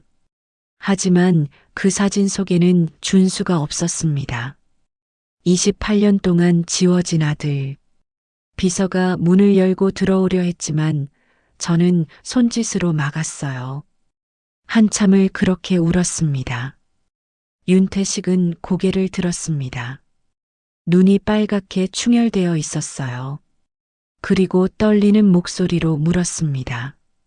어떻게 하면 되겠냐고. 무엇을 해야 용서받을 수 있냐고. 저는 잠시 생각했습니다. 그리고 말했어요. 용서는 제가 하는 게 아니라고. 준수가 하는 거라고. 하지만 준수는 당신을 용서하지 않을 거라고. 왜냐하면 당신은 준수에게 아버지였던 적이 없으니까. 그 말에 윤태식은 더 무너졌습니다. 저는 마지막으로 말했습니다. 서연 씨는 좋은 아이라고. 준수를 진심으로 사랑했다고. 하지만 당신의 과거 때문에 2사람의 미래가 사라졌다고. 이것이 당신이 치러야 할 대가라고. 윤태식은 아무 말도 하지 못했습니다. 저는 동철 씨를 보며 고개를 끄덕였어요. 이제 갈 시간이었습니다. 문을 열고 나가려는 순간 윤태석이 뒤에서 불렀습니다. 저는 돌아보지 않았습니다. 그가 무슨 말을 하든 더 이상 듣고 싶지 않았어요. 엘리베이터를 타고 1층으로 내려왔습니다. 건물 밖으로 나오자 차가운 바람이 얼굴을 스쳤어요. 저는 깊게 숨을 들이마셨습니다. 동철 씨가 제 손을 잡았습니다. 다 끝났어요. 동철 씨가 조용히 말했어요. 저는 고개를 끄덕였습니다. 28년 동안 가슴에 품었던 분노를, 준수를 위한 복수를 모두 끝냈습니다. 하지만 이상하게도 마음이 시원하지 않았어요. 윤태식이 무너지는 모습을 보면서 저는 복잡한 감정을 느꼈습니다. 분노도 안도도 그리고 약간의 공허함도 있었어요. 택시를 타고 서울역으로 향했습니다. 차창 밖으로 강남의 빌딩들이 지나갔어요. 저는 휴대폰을 꺼내 준수에게 문자를 보냈습니다. 다 끝났다고. 이제 우리 앞으로 나아가자고. 준수에게서 답장이 왔습니다. 고맙다고. 엄마 덕분에 조금은 마음이 편해진 것 같다고. 저는 그 문자를 보며 조용히 눈물을 흘렸습니다. 이제 정말 모든 것이 끝난 걸까요? 준수는 이 상처에서 회복할 수 있을까요? 그리고 우리 가족은 다시 평화를 찾을 수 있을까요? 하지만 저는 아직 몰랐습니다. 이것이 끝이 아니라는 것을. 윤태식에게는 아직 밝혀지지 않은 비밀이 있었다는 것을. 그리고 그 비밀이 모든 것을 다시 바꿔놓을 거라는 것을. 그로부터 일주일이 지났습니다. 저는 부산 국밥집에서 평소처럼 일하고 있었어요. 준수도 출근하고 모든 것이 일상으로 돌아가는 것 같았습니다. 하지만 제 마음 한구석에는 여전히 무언가가 남아 있었어요. 윤태식과의 대면이 끝났지만 왠지 완전히 끝난 것 같지 않았습니다. 목요일 오후 3시쯤이었습니다. 국밥집에 손님이 별로 없을 때 낯선 번호로 전화가 걸려왔어요. 전화를 받자 여성의 목소리가 들렸습니다. 윤태식의 부인 이지연 씨였습니다. 서연의 어머니. 그녀는 조심스럽게 말했습니다. 만나서 이야기를 나눌 수 있겠냐고. 저는 잠시 망설였습니다. 하지만 결국 만나기로 했어요. 이틀 후 토요일 저는 다시 서울로 올라갔습니다. 이번에는 혼자였어요. 동철 씨는 가게를 봐야 했고 준수에게는 말하지 않았습니다. 서울역 근처 조용한 카페에서 이지연 씨를 만났습니다. 그녀는 베이지색 코트를 입고 단아한 모습으로 앉아 있었어요. 저를 보자 일어나 정중히 인사했습니다. 우리는 마주 앉았습니다. 한참 동안 침묵이 흘렀어요. 이지연 씨가 먼저 입을 열었습니다. 지난 일에 대해 정말 미안하다고 자신도 전혀 몰랐다고 말했어요. 윤태식에게 전처가 있었다는 것, 그리고 아들이 있었다는 것을 결혼 전에 들었지만 이렇게까지 복잡한 상황일 줄은 몰랐다고. 저는 아무 말 없이 듣고 있었습니다. 그녀가 계속 말했어요. 그날 이후 윤태식이 완전히 무너졌다고. 매일 밤 술을 마시고 아무 말도 하지 않는다고. 병원에도 나가지 않고 방에만 틀어박혀 있다고 했습니다. 그리고 일주일 전 저와 만난 그날 이후로는 더 심해졌다고. 밥도 제대로 먹지 않고 계속 준수라는 이름을 중얼거린다고. 저는 그 이야기를 들으며 복잡한 감정을 느꼈습니다. 동정할 마음은 없었지만 완전히 무관심할 수도 없었어요. 이지연 씨가 가방에서 편지 봉투를 꺼냈습니다. 윤태식이 저에게 전해달라고 부탁했다고 했어요. 저는 망설이다가 봉투를 받았습니다. 그리고 그 자리에서 뜯어 편지를 읽기 시작했습니다. 첫 문장부터 제 손이 떨렸어요. 미란 씨, 28년 전 진실을 말하겠습니다. 편지는 이렇게 시작되었습니다. 윤태식은 썼습니다. 28년 전 자신이 저를 버린 것은 정말로 자신의 선택이 아니었다고, 당시 그의 아버지가 대형 병원 이사장이었고 병원 확장을 위해 투자가 필요했다고, 그 투자자가 바로 이지연 씨의 아버지였다고, 정략 결혼이었던 겁니다. 윤태식의 아버지는 강요했다고, 이혼하지 않으면 의사 면허를 박탈하겠다고, 병원에서 쫓아내겠다고 협박했다고 합니다. 당시 윤태식은 젊은 과장이었고 아버지의 권력 아래 있었어요. 반항할 수도 거부할 수도 없었다고, 그래서 어쩔 수 없이 저와 준수를 보낸 거라고, 하지만 그날 이후로 단 하루도 편한 날이 없었다고, 매일 밤 준수를 생각했고 저를 생각했다고 했습니다. 재혼 후에도 행복하지 않았다고, 이지연 씨는 좋은 사람이었지만 사랑하는 사람은 아니었다고, 형식적인 부부 관계를 유지했을 뿐 마음은 늘 비어 있었다고 썼어요. 서연이가 태어났을 때도 준수 생각이 났다고, 지금쯤 준수는 어떻게 자라고 있을까, 건강한가, 행복한가 궁금했지만 찾아갈 용기가 없었다고, 그리고 5년 전 윤태식은 심장병 진단을 받았다고 합니다. 관상동맥 협착증, 수술을 받았지만 완치되지 않았고 언제 다시 발병할지 모르는 상태라고 의사는 말했다고 합니다. 스트레스를 피하고 조심해야 한다고. 하지만 약혼식 날 저를 본 순간 모든 것이 무너졌다고, 28년 동안 숨겨왔던 죄책감이, 억눌렀던 후회가 한꺼번에 터져나왔다고, 그리고 준수와 서연이 사랑하는 사이였다는 것을 알았을 때 심장이 찢어지는 것 같았다고, 자신의 과거가 두 젊은이의 미래를 앗아갔다는 것, 그것이 가장 큰 벌이라고 썼습니다. 편지 마지막 부분에는 이렇게 적혀 있었어요. 준수에게 전해달라고, 늦었지만 정말 미안하다고, 아버지 자격은 없지만 준수를 사랑한다고, 그리고 자신은 앞으로 얼마 남지 않았다고, 심장 상태가 악화되어 다시 수술이 필요한데 성공 확률이 30%밖에 안 된다고, 수술을 받지 않으면 6개월 정도밖에 못 산다고 했습니다. 편지를 다 읽은 저는 멍하니 앉아 있었습니다.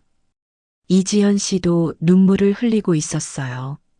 저도 며칠 전에 알았어요. 남편의 병을. 이지연 씨가 말했습니다.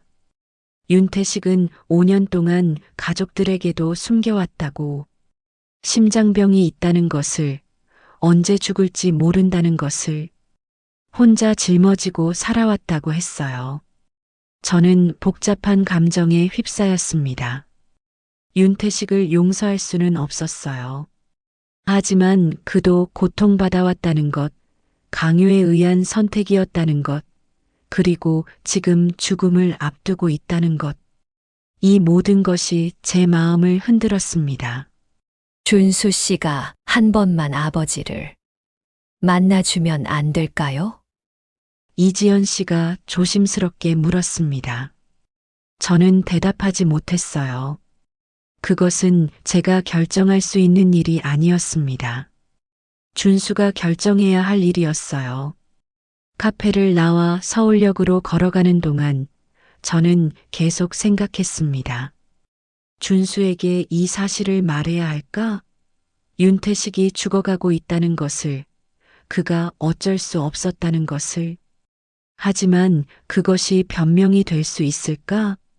28년 동안 한 번도 찾아오지 않은 것을, 준수가 얼마나 힘들게 자랐는지 확인조차 하지 않은 것을. 부산으로 돌아가는 KTX 안에서 저는 결심했습니다.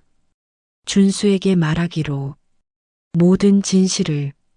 그리고 선택은 준수가 하도록. 그날 밤 집에 돌아와 준수에게 모든 것을 말했습니다. 윤태식의 편지를, 그의 병을, 그리고 이지연 씨의 부탁을. 준수는 한참을 말없이 앉아 있었습니다. 창밖을 바라보며 아무 말도 하지 않았어요. 1시간쯤 지났을까요? 준수가 천천히 입을 열었습니다. 엄마, 저 그 사람 만나볼게요. 저는 놀라서 준수를 바라봤습니다. 용서하는 건 아니에요. 그냥 마지막으로 보고 싶어요. 준수의 목소리는 차분했습니다. 28년 동안 궁금했거든요. 내 아버지가 어떤 사람인지. 저는 준수의 손을 잡았습니다. 그리고 고개를 끄덕였어요. 일주일 후, 준수는 서울로 올라갔습니다. 윤태식이 입원해 있는 병원으로. 저는 따라가지 않았어요. 이것은 준수와 윤태식 두 사람만의 시간이어야 했습니다. 준수가 서울로 떠나는 날 아침, 저는 도시락을 싸주었습니다. 준수가 좋아하는 반찬들을 넣고 밥도 정성껏 담았어요. 엄마, 괜찮을 거예요. 준수가 저를 안으며 말했습니다. 저는 고개를 끄덕이며 준수의 등을 토닥였어요. 무리하지 마. 내 마음 가는 대로 해. 준수는 KTX를 타고 서울로 향했습니다. 저는 집에서 준수를 기다렸어요. 온종일 일손이 가지 않았습니다. 국밥집에서 일하면서도 계속 휴대폰을 확인했어요. 동철 씨가 제 어깨를 토닥이며 걱정하지 말라고 했지만 마음을 놓을 수 없었습니다. 오후 내내 시계만 쳐다봤어요. 준수가 병원에 도착했을 시간, 윤태식을 만났을 시간, 이야기를 나누고 있을 시간. 모든 순간이 궁금했고 걱정되었습니다. 그날 저녁 7시쯤 준수에게서 전화가 왔습니다. 엄마, 다 끝났어요. 준수의 목소리는 평온했습니다. 용서는 안 했어요. 하지만 이제 미운 마음도 없어요. 저는 눈물을 흘렸습니다. 준수가 말했습니다. 윤태식이 울면서 사과했다고, 자신도 힘들었다고, 하지만 그게 변명이 될 수 없다는 걸 안다고, 그리고 준수에게 부탁했다고 합니다. 행복하게 살아달라고, 자신처럼 후회하며 살지 말라고. 준수는 아무 대답도 하지 않고 병실을 나왔다고 했어요. 하지만 문을 나서며 뒤돌아봤을 때 윤태식이 손을 흔들고 있었다고, 그 모습을 보고 준수도 작게 고개를 끄덕였다고 합니다. 그것이 28년 만에, 그리고 마지막 인사였습니다. 2달 후, 윤태식이 세상을 떠났다는 소식을 들었습니다. 수술을 받지 않고 조용히 눈을 감았다고 합니다. 이지연 씨에게서 전화가 왔어요. 남편이 마지막까지 준수 이름을 불렀다고, 미안하다는 말을 반복했다고, 그리고 유언으로 준수에게 재산 일부를 남겼다고 했습니다. 하지만 준수는 거절했어요. 돈이 필요한 게 아니라고, 그저 평범하게 살고 싶다고. 장례식에 갈까 고민했지만 준수가 가지 말자고 했어요. 대신 집에서 조용히 명복을 빌었습니다. 그리고 이제 정말 모든 것이 끝났습니다. 28년의 한도, 준수의 상처도 모두 조금씩 아물어가고 있었습니다. 준수는 천천히 회복했어요. 일에 집중하고 친구들을 만나고 조금씩 웃음을 되찾아갔습니다. 처음 몇 달은 힘들었습니다. 가끔 준수가 멍하니 창밖을 바라보는 모습을 봤고 밤에 혼자 산책을 나가기도 했어요. 하지만 시간이 지나면서 준수의 얼굴에 생기가 돌아왔습니다. 1년 후 준수는 새로운 사랑을 만났습니다. 부산의 한 약사 선생님이었어요. 온화하고 따뜻한 사람이었습니다. 이번에는 천천히 조심스럽게 사랑했습니다. 준수가 그분을 집에 데려왔을 때 저는 마음이 놓였어요. 준수가 다시 웃고 있었으니까요. 그리고 저는 깨달았습니다. 용서는 상대를 위한 것이 아니라 나 자신을 위한 것이라는 것을. 미움을 내려놓는 순간 비로소 자유로워진다는 것을. 오늘도 저는 국밥집에서 손님들을 맞이합니다. 평범한 일상. 하지만 그 평범함이 이제는 너무나 소중합니다. 동철 씨와 함께 웃으며 일하고 준수가 주말에 내려오면 함께 식사하고 그렇게 살아갑니다. 28년 전 그 차가운 겨울날 2살 준수를 안고 부산으로 내려왔던 그날. 그때는 앞이 보이지 않았습니다. 하지만 지금 돌아보니 그 모든 고통이 저를 더 강하게 만들었어요. 그리고 준수를 더 훌륭한 사람으로 키울 수 있었습니다. 인생은 때로 잔인하지만 또한 공평합니다. 고통의 시간이 지나면 반드시 평화가 찾아온다는 것을 저는 이제 압니다. 이것이 제 이야기입니다. 28년 만에 다시 만난 전 남편, 그리고 운명의 잔인한 장난. 하지만 끝내 우리는 모두 용서하고 앞으로 나아갔습니다.